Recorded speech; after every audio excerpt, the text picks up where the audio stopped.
그리스도 예수께서 죄인을 구원하시려고 세상에 이름을 주셨다. 죄인 중에 내가 가운데시다. 그러나 내가 긍휼을 입은 까닭은 예수 그리스도께서 내게 먼저 일체 오래 참으심을 보이사 후에 주를 믿어 영생 얻는 자들에게 본이 되게 하려 하심이라. 원하지 마고 썩지 아니하고 보이지 아니하고 홀로 하나님 하나님께 기여하여 너희 영원으로 말씀드리리로다. 아멘. 자리에 앉으시겠습니다. 이 시간에 우리 최미자 권사님, 이은기 집사님 뵈니까 제 무거웠던 마음이 이따가 제가 잠깐 간증하게 할게요. 이따가 잠깐 말씀드릴 텐데 무거웠던 제 마음이 완전히 녹아내리는 것 같습니다.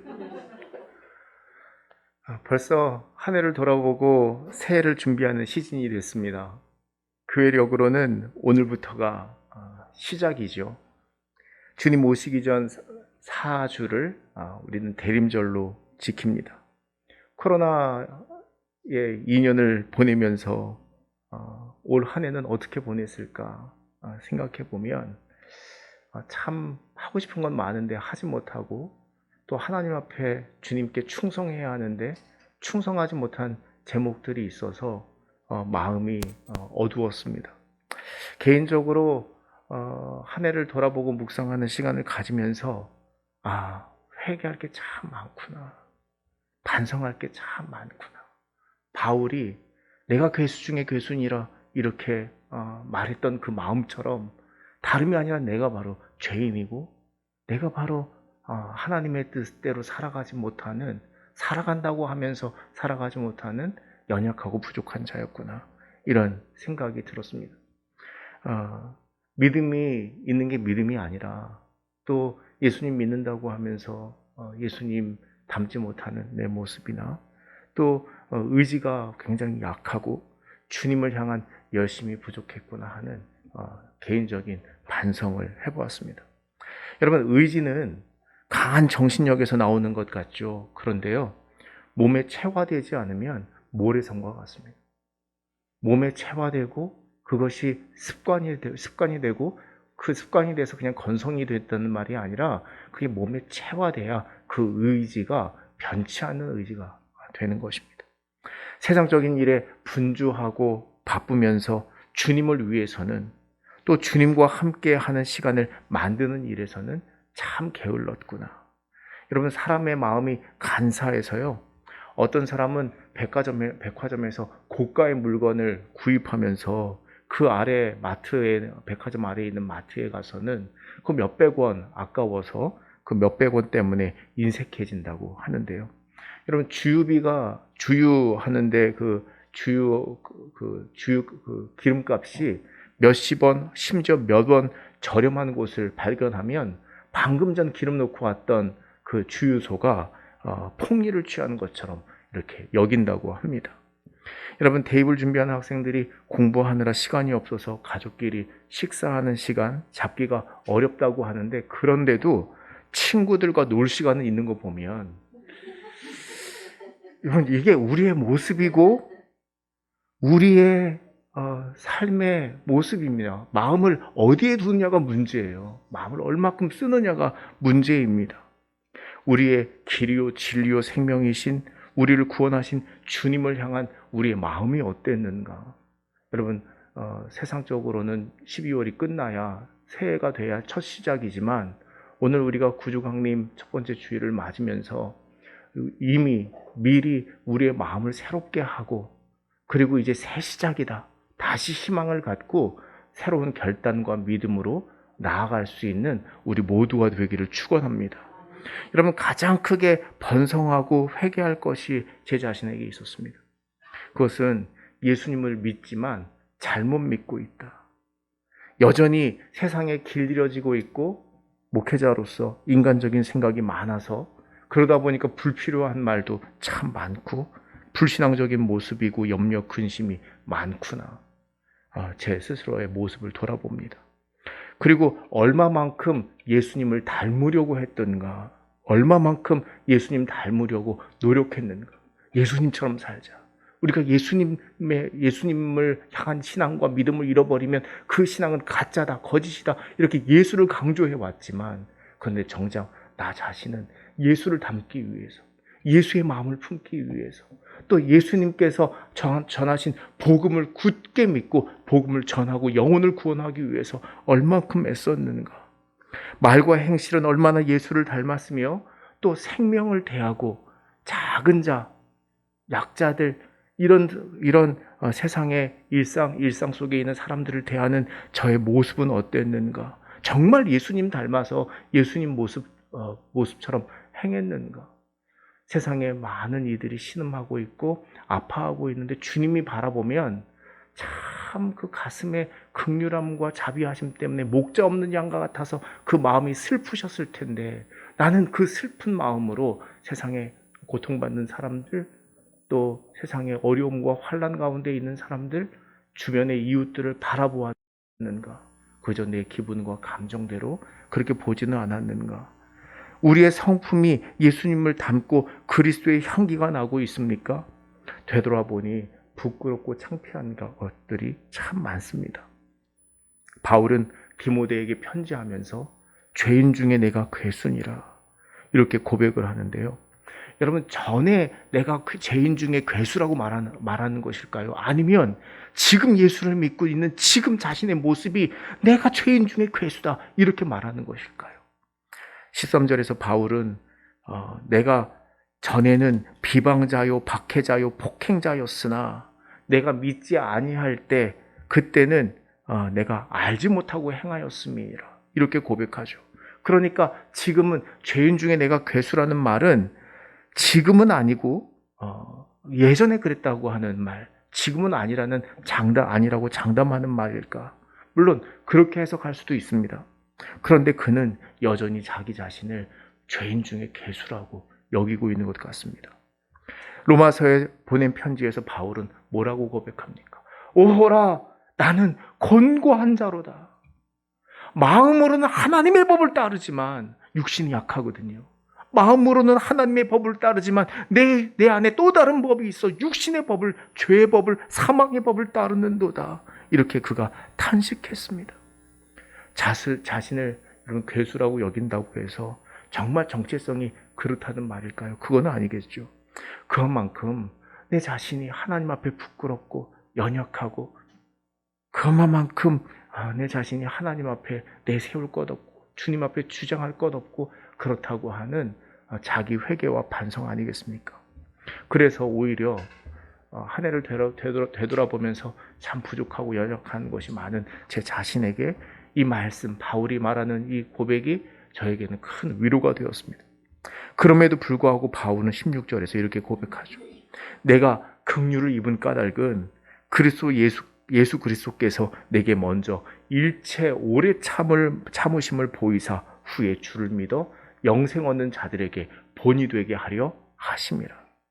여러분, 전후 관계를 시비하자는 말이 아닙니다. 바울의 심정은 연약하고 부족한 자기 자신을, 스스로 생각하기에 형편없는 자신을, 그 자신을 긍휼히 여기시고 불쌍히 여기시는 하나님의 은혜를 깨달았기 때문에 바로 이 고백을 하고 있는 것이죠. 비방자요 박해자요 폭행자였던 바울을 불러 예수님을 믿게 하셨습니다. 바울을 본으로 삼으십니다. 누구든지 예전에는 어떤 사람일지라도 그러나 예수 믿고 새롭게 변화될 수 있는 겁니다. 새로워질 수 있는 겁니다. 예전에는 사망의 길에 다녔던 사람일지라도, 또 죄악의 길에 있던 사람일지라도, 흉악한 원수라도 예수 믿고 새 사람이 될 수 있다는 겁니다. 여전히 괴수 같지만 하나님께서 나를 긍휼히 여기시는 그 사랑. 여러분, 그런 점에서 오늘 우리 자신을 돌아보십시오. 하나님이 우리를 긍휼히 여기십니다. 이전 모습은 부끄러운 모습이 있고 연약한 모습이 있지만, 그러나 하나님께서 그런 우리의 모습을 탓하지 않으시고 새롭게 변화되기를 원하십니다. 여러분, 우리가 이 점을 꼭 발견해야 합니다. 하나님은 오늘 우리를 예수 믿는 믿음 안에서 귀하게 여기시고 예수님을 사랑하고 또 믿으며 닮기를 원하신다는 것. 바울이 자신의 모습과 삶에서 예수 그리스도의 향기가 나기를 바라는 간절함 때문에 또한 이렇게 고백하는 것이죠. 내 안에 예수의 향기가 나야 될 텐데, 예수의 그 모습이 작은 예수가 돼서 그 소망을 비춰야 할 텐데 어떤가? 여러분, 자기 자신을 이렇게 돌아보지 않는 사람은 교만하게 일수이죠. 그리고 그 신앙이 자만한 신앙을 갖기 일수입니다. 그러기에 이 바울이 괴수 중에 괴수라고 하는 이 고백이 우리에게도 큰 도전이 되기를 바랍니다. 히브리서 11장 6절은 믿음 없이는 하나님을 기쁘시게 하지 못한다고 말씀했습니다. 우리의 믿음은 여러분 하나님을 기쁘시게 하는 겁니다. 우리 믿음이 있어야 하나님을 기쁘시게 할 수 있는 거예요. 이번 주에요, 제가 서울 남면회에서 나세남이라고 하는 이름으로 개최된 교육에 참석했는데요. 여러분, 기근이 심할 때 주의 종을 공개했던 오바댜처럼 어느 권사님이 제가 부탁한 대로 도네이션을 하셔서 목사님들을 잘 대접할 수 있었습니다. 진심으로 감사드립니다. 복받는 비결을 우리 교우들이 체험하고 느꼈으면 하는 마음으로 부탁을 드렸는데 응해 주셨습니다. 여러분, 앞으로 제가 더 많은 기회를 드릴 테니까 저요! 라고 이렇게 응답할 수 있기를. 여러분, 얼마나 개척교회 하면서 서름도 당하고, 여러분, 이 개척교회 하는 목사님들은요, 작은 것에도 감동하고요. 그 얘기했잖아요. 며칠 전에 어떤 후배 목사님하고 전화를 했는데 제 목소리를 듣자마자 그냥 오빠 하고 울었다고. 그런 거거든요. 그동안 너무 힘들고 복받쳤던 게 많은데 누구 한 사람의 목소리가 그냥 위로가 되고 힘이 될 때가 있는 거거든요. 그런 점에서 여러분, 그냥 식사 대접하고 차 대접하고 이런 게 아닙니다. 그에게는 그 대접이 곧 주님께서 주님의 위로요 상급과도 같은 것입니다. 그 영혼에 힘을 주고 용기를 북돋아 주는 겁니다. 그러기에 여러분, 세상적으로 생각해 보면 그 별거 아니라고 여길지 모르지만 참 감사한 거예요. 여러분, 앞으로 이 오병이어의 기적을 불러올 수 있도록 여러분의 많은 것들을 여십시오. 복받기를 축원합니다. 저에게 차가 한 대가 생겼어요. 연비가 적게 듭니다. 그 큰 차, 이거 차를 타고 다니다 보니까 혼자 타고 다니는데 늘 이 차를 내가 혼자 타고 다니면서 경유값도 비싼데 웬만하면 그래서 자전거 타고 다니려고 하고, 따릉이 한 달에 1년에 3만 원밖에 안 하니까 그 따릉이 신청해서 웬만하면 또 따릉이 타고 다니고, 아끼는데도 이 기름값이 만만치 않은데 다행히 연비가 작은 차가 생겨서, 가스차가 생겨서 이제 그 차를 타고 다니려고 하는데, 그런데 이 차를 누군가가 귀하게 썼으면 좋겠다, 이런 마음이 들었습니다. 저도 예전에 개척교회를 시골에 있어 보니까, 지방에 있어 보니까 얼마나 귀한지 몰라요. 여러분, 작은 것을 귀하게 여기는 마음이 예수님의 마음 아닙니까? 그래서 지금 차가를 혹시 필요로 한 분이 있을까? 얼마 전부터 여기저기 물색을 했는데 대부분 더 좋은 차를 가지고 있더라고요. 교육을 마치고 나오다가 아이들을 대상으로 하는 특수 목회를 하는 목사님이 계세요. 그 목사님이 보이길래 그냥, 목사님, 사람 빨리 빠져나와야 되잖아요. 사람이 많으니까. 그러니까 빨리 빠져나오느라고, 목사님 나중에 저에게 시간 되실 때 전화 한번 꼭 주세요 라고 하고 빠져나왔어요. 저녁에 전화가 왔어요. 목사님, 무슨 일로 연락을 바라셨습니까? 제가 대번에, 목사님 혹시 승합차 필요하시죠? 그랬더니 갑자기 목사님 말이 없는 거예요. 말이 없는 거예요. 조금 있다가 이제 말을 이어가는데 목사님한테 신기가 있다는 거예요. 목사님 어떻게 하셨어요? 어떻게 하셨어요? 지금 형편이 참 어렵고, 지금 있는 차가 폐차를 시켜야 돼서 고칠래야 고칠 수가 없는 지경에 이르렀는데, 작은 금액을 들여서 경차를 사고 다니자니 이 아이들 특수목회를 한다고 그랬잖아요. 아이들 10명 남짓한 아이들을 태우고 다녀야 되는데 승합차를 사기에는, 중고로 사기에는 턱없이 어렵고, 여러분 쉽게 생각하지 마십시오. 정말 어려워요. 개척교회 목사님들 어려워요. 엄마처럼 아이들을 돌보는 목회를 하고 있는데 얼마나 어려운지. 그래서 낙심하고 있다가 하는 수 없어서 그냥 하나님 앞에 기도하고 있었답니다. 하나님 앞에 기도하고 있었대요. 그런데 그게 바로 오늘 응답이었구나 싶어서 말문이 막혔던 것이죠. 여러분, 믿음 없이는 하나님을 기쁘시게 하지 못한다고 그랬는데 하나님이 그 믿음을 기쁘시게 여긴 것 아니겠습니까?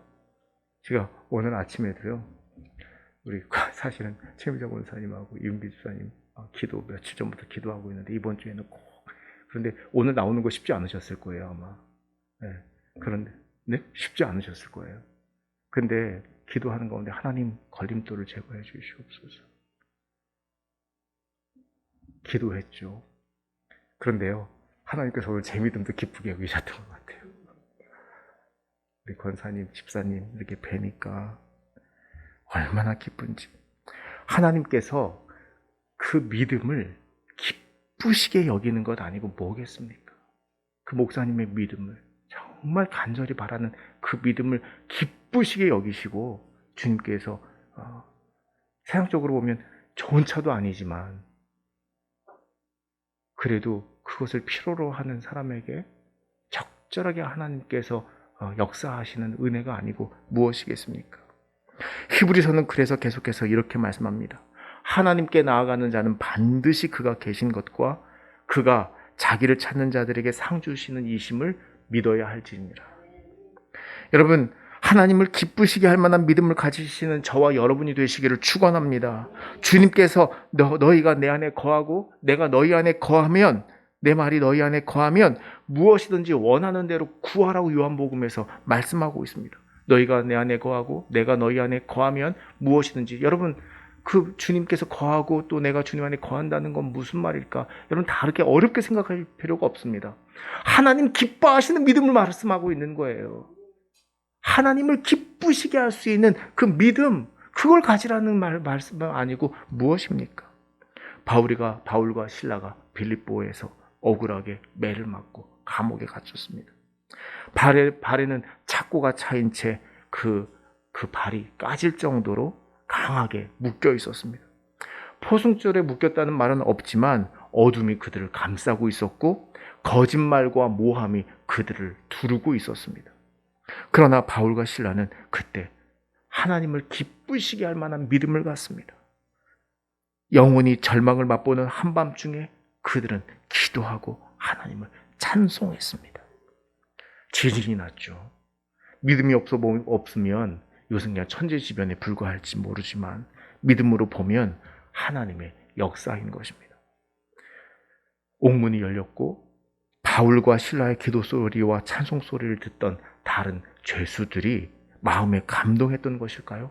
우왕좌왕하는 것 없이 모든 게 차분하게 그대로 다 소란 없이 평온했습니다. 간수의 목숨까지 살렸다는 것 알죠? 주 예수 그리스도를 믿으라. 그리하면 너와 내 집이 구원을 받으리라. 그리고 간수와 온 가정까지 구원할 수 있었습니다. 여러분, 하나님은 우리의 믿음을 기쁨으로 바라십니다. 바울은 예수님을 닮기 위한 믿음을 사모하는 사람이었어요. 14절 말씀해 보십시오. 14절 말씀을 보면 우리 주의 은혜가 그리스도 예수 안에 있는 믿음과 사랑과 함께 넘치도록 풍성하였도다. 여러분, 주님의 풍성한 은혜에 감사하고 있죠. 그런데요, 이 전제가 있어요. 예수 안에 있는 믿음과 사랑이 있다는 겁니다. 예수 안에는 믿음과 사랑이 있다는 겁니다. With faith and love, which is in Christ Jesus. 예수님 안에는 in Jesus Christ, 그 안에는 사랑과 믿음이 있다는 거예요. 여러분, 그런데 사람이 생각할 때 그 속에 뭐가 있는지 참 궁금할 때가 많죠. 저 사람의 속을 모를 때가 있습니다. 어떤 사람은 돈에 대한 욕심이 가득한 사람이 있고요. 어떤 사람은 허영심이 있고 어떤 사람은 이기심이 있고 또 이런 것들 때문에 가식적이기도 하고 분노를 감추다가 울화를 터뜨릴 기회를 찾기도 하고 또 남을 이용하거나 속여서 이득을 취할 궁리를 가지고 있습니다. 어떤 사람은 선한 마음, 즐거운 마음, 기쁜 마음, 봉사할 마음 이런 마음을 가지고 있는 사람도 있죠. 근데 예수 안에는 뭐가 있다고요? 그 안에는 믿음과 사랑이 있다고 말합니다. 여러분, 예수님 안에 믿음과 사랑이 있다. 그것을 풍성히 받았다는 것은 무엇일까요? 한때 우리 사회와 교계에 참 예민했던 때가 있잖아요. 이 사상과 이념적으로 예민할 때는 그래서 이것 가지고도 싸웠던 적이 있습니다. 예수의 믿음, 예수에 대한 믿음, 예수에 대한 믿음이 옳지, 예수의 믿음, 예수님이 하나님의 아들인데 예수님이 누구를 믿냐, 누구를 믿는다고 예수님이 믿음을 갖고 있다고 하는 것 자체가 신성모독이라고 해서 예수의 믿음을 믿음을 얘기했던 사람 목회자와 신학자들을 종교 재판에 넘길 그런 위기까지도 있었던 적이 있습니다. 어찌 보면 예전에 피레침 위에 마귀가 몇 마리가 올라갈 수 있느냐 이거 가지고 논쟁했던 것처럼 사람의 말에는 변론에는 다툼이 일어나기 십상입니다. 저는 이 말씀이 이렇게 들려요. 예수님의 믿음과 예수님의 사랑, 예수님 안에 있는 믿음과 사랑. 그럼 바울은 예수 안에서 in Christ Jesus라고 하는 표현을 굉장히 많이 하고 있는데요. 이 말은 예수 안에서 이 말은 다른 말이 아닙니다. 우리 신앙의 경험에서 체험에서 또 신앙의 그 문법에서 보면 Jesus Christ, in Jesus Christ, Christ Jesus 이거는 다름이 아니라 예수 닮고 싶은 마음이 있을 때 예수 안에서라는 말을 즐겨 사용하는 거예요. 그냥 교리적으로 논쟁적으로 예수 안에서가 아니라 예수님 닮고 싶은데요. 예수 안에서 모든 것을 예수 안에서 하고 싶은데요. 심지어 예수 닮고 싶으면 예수님 우리가 어떤 누군가를 사랑하면 그 사람처럼 먹고 싶잖아요. 그 사람처럼 말하고 싶고 그 사람처럼 행동하고 싶잖아요. 예수 안에서라는 말은 그런 말입니다. 예수 안에서 사랑과 믿음과 사랑이 있었다고 하는 것은 다름이 아니라 예수님 닮고 싶다고 하는 바울의 간절한 표현이 아니고 무엇입니까? 그리고 그 사랑이라고 하는 것은 다름이 아니라 성경은 아가페라고 말하고 있습니다.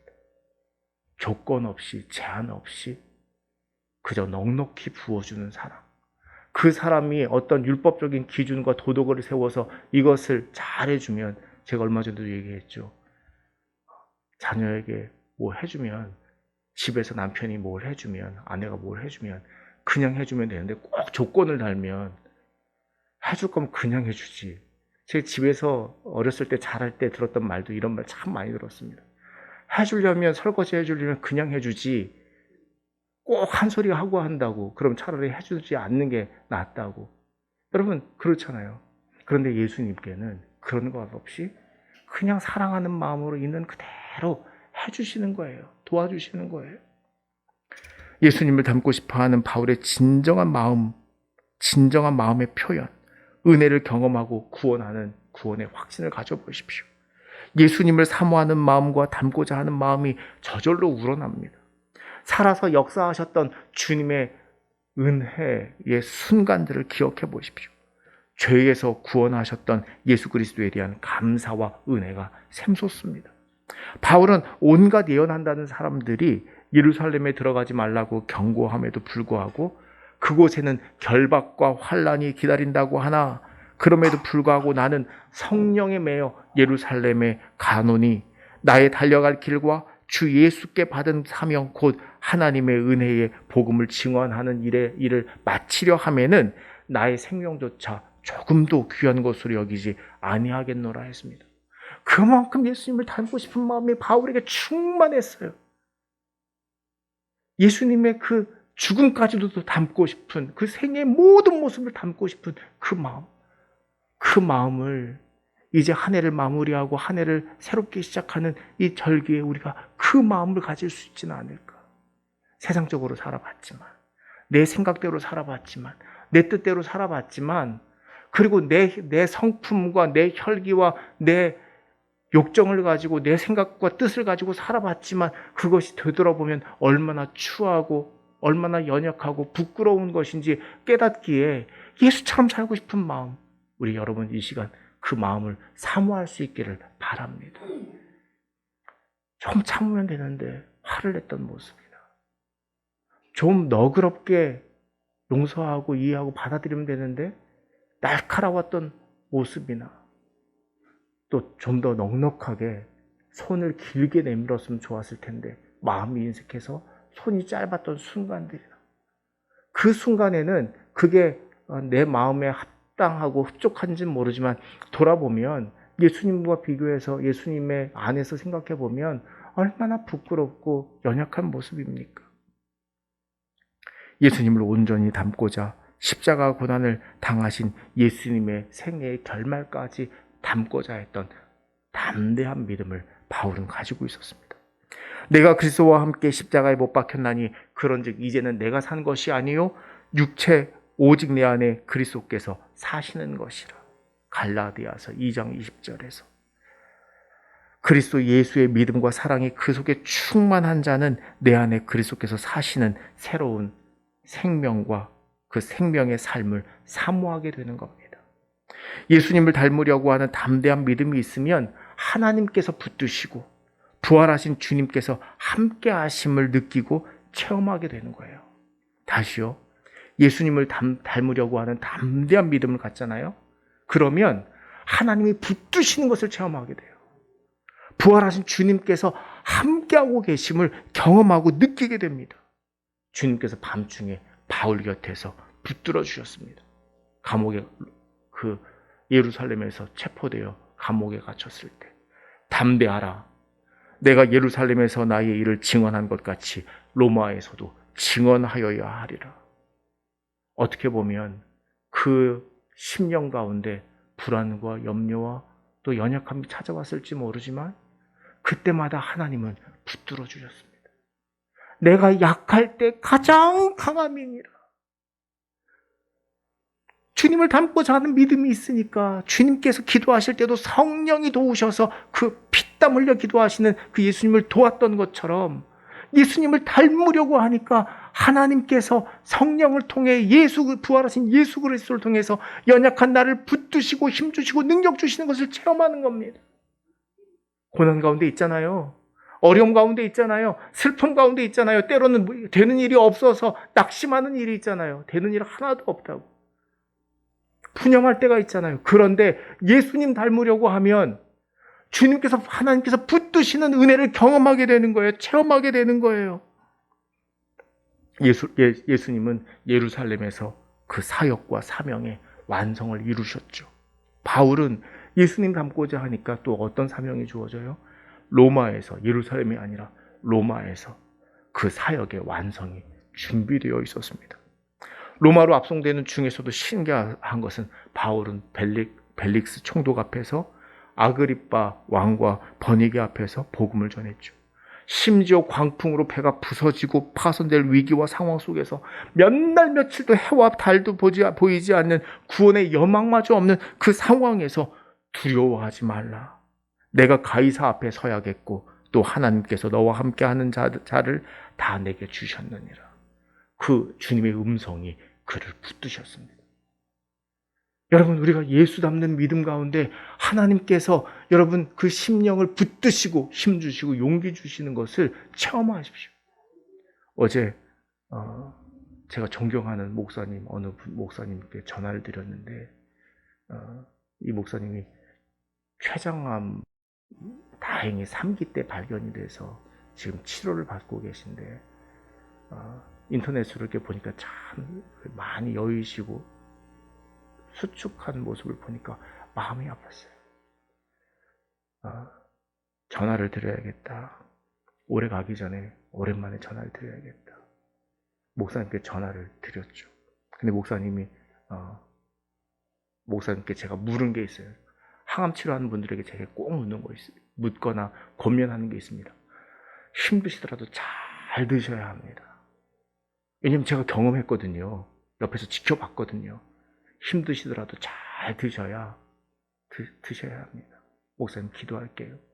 그런데 목사님이 이런 얘기를 하세요. 신기하게 항암 치료 받고 하루 이틀은 못 먹는데 다음 날부터는 맛있어. 그 말이 얼마나 위로가 되든지요. 맛있다고 잘 드신대요. 그리고 힘든데도 1부 예배, 2부 예배, 3부 예배 하나님께서 붙드심을 경험해서 다 소화해내고 있다고. 그리고 그 삶이, 그 모습이 정말 즐거워 보였습니다. 아, 하나님이 붙드시는 것, 예수님의 사명을 가지고 주님을 닮으려고 하는 그 사명을 가진 이들에게 주님께서 붙드시는 경험들이 바로 저런 것이구나. 낙심하지 않습니다. 무너지지 않습니다. 주저앉지 않습니다. 하나님이 붙드신 힘이 나는 거예요. 여러분, 어려움이 찾아옵니까? 낙심할 일이 있습니까? 괴로운 일이 있습니까? 안 되는 일이 있습니까? 하나님이 붙드심을 경험하십시오. 주님을 닮으려는 믿음 가운데 하나님께서 분명히 붙들어 주십니다. 우리의 삶의 자리에 최종 목적지를 우리가 다 알 수는 없습니다. 바울처럼 예수님을 닮고자 하는 믿음이 있다면 주님께서 붙드시고 힘주시고 능력 주시는 은혜 가운데 우리는 각자 삶의 자리에서 복음을 전하는 사명, 주님께서 맡겨주신 사명을 완성하는 겁니다. 빌립보서에서는 뒤에 있는 것은 잊어버리고 앞에 있는 것을 잡으려고 그리스도의 표대를 향해 그리스도 예수 안에서 위에서 부르신 상을 위하여 달려가노라고 고백합니다. 이때도 예수 안에서라고 말하죠. 히브리서 12장 2절에 그래서 이렇게 말씀합니다.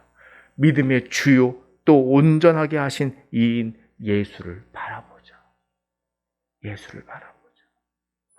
여러분, 강림절 첫 번째 주일에 우리의 믿음의 결단과 우리의 방향이 세상적인 염려, 근심, 걱정, 세상적인 데 길들여지고 그랬던 저의 모습부터 우리의 모습을 되돌아보고 우리의 구주이신, 우리가 닮아야 할 우리의 믿음의 주인, 온전하게 하시는, 믿음의 주요 온전하게 하시는 예수님을 바라볼 수 있기를 축원합니다.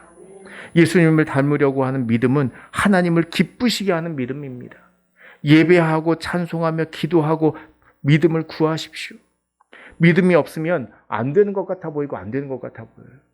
여러분, 그럴 때 있거든요. 인간적인 생각이 가득하고 안 되는 것 같아 보이고 안 되는 것 같아 보일 때. 해도 소용이 없을 때. 다른 거 아니에요. 믿음 없어진 거예요. 믿음 떨어진 거예요. 믿음 떨어지면 대번에 안 되는 것 같아 보이고 안 되는 것 같아 보여요. 제가 회개하는 것 가운데 전도해도 안 될 것만 같은 마음, 소용없을 것만 같은 마음, 이게 하나님이 주신 마음이겠습니까? 그래도 영혼을 구원하기 위해서 열정을 쏟아붓는 게 하나님께서 주시는 마음이지, 인간적인 마음으로 가득 찼구나. 전도해도 소용이 없을 것 같고, 이런 사람 저런 사람은 하나님이 거르실 것 같고, 여러분, 사람이 하는 일을 어떻게 다 알 수 있겠고, 또 하나님께서 아시는 일의 시종을 우리가 다 어떻게 알 수 있겠어요? 인간적인 실망감과 회의감에 괴로울 겁니다. 될 것만 같은 길로 걸어가는데도 안 되는 길이었음을 깨닫게 됩니다. 어떨 때? 믿음이 없으면. 하나님은 우리가 승리하는 담대한 믿음을 갖기를 바라십니다. 예수님을 소망하는 믿음을 갖기를 원하십니다. 순종하고 충성하는 믿음을 바라십니다. 예수님의 믿음이 그랬습니다. 믿음의 본을 그래서 주님께서 보여주셨습니다. 예수님의 믿음은 죽은 자 가운데서 하나님께서 다시 일으키시리라고 하는 새 생명과 부활의 생명을 믿는 것이었죠. 그리고 죽기까지 충성하셨던 것. 여러분, 이것은 바랄 수 없는 중에 바라고 믿는 그 믿음의 완성이라고 말할 수 있겠습니다. 예수님을 닮고자 하는 믿음을 가져보십시오. 우리 자신이 바뀔 겁니다. 우리의 가정이 바뀔 겁니다. 우리의 사회가 바뀔 겁니다. 우리에게 아름다운 변화들이 찾아올 겁니다. 허무함에서 벗어나 영혼을 사모하는 마음을 갖게 될 겁니다. 하나님의 구원의 섭리를 깨닫게 될 것이고 인생이나 삶에서 승리를 배우게 될 겁니다.